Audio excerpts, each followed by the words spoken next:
বাবা মাকে ছাড়া দাদি এবং চাচার সঙ্গে পঞ্চম জন্মদিন পালন করলেন আলভির পুত্র রিজিক। কেক সামনে নিয়ে রিজিকের ভুবন ভুলানো হাসি। জীবনের এমন কঠিন সময়ে রিজিকের মুখের হাসি যেন নতুন আশার সঞ্চালন ঘটিয়েছে। মা তো পৃথিবীর মায়া ত্যাগ করে চলে গেছে, বাবাও অনেকটাই দূরে আছে। এমন পরিস্থিতিতে 5 বছরে পা দিল ছোট্ট রিজিক।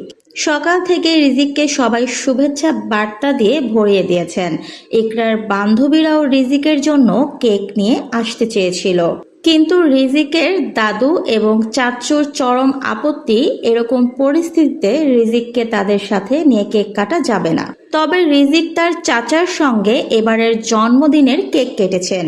হাসি মুখে ছবি তুলেছে ছোট্ট রিজিক। রিজিকের মুখের হাসি দেখে সবাই ভীষণ খুশি হয়েছে। রিজিকের চাচা নেহাল ফেসবুকে লেখেন, খুশির কান্না জিনিসটা আমি কখনোই বুঝতাম না, কিন্তু আজ থেকে 5 বছর আগে ঠিক এই দিনই আমি বুঝেছিলাম খুশির কান্না কাকে বলে। তোমার জন্মের পর তোমার কানে আজানটা আমিই দিয়েছিলাম। তখন কেন যেন মনে হয়েছিল তোমার সঙ্গে আমার বন্ডিংটা বেশ ভালোই হবে। জীবনের অনেক বড় ও কঠিন একটা সময় পার করছো বাবা, কিন্তু আমি প্রতিদিন দেখছি তুমি আমার থেকেও বেশি স্ট্রং। একটা মজার ঘটনা শেয়ার করি। আমার ক্যান্সার ধরা পড়ার পেছনেও রিজিকের একটু অবদান আছে।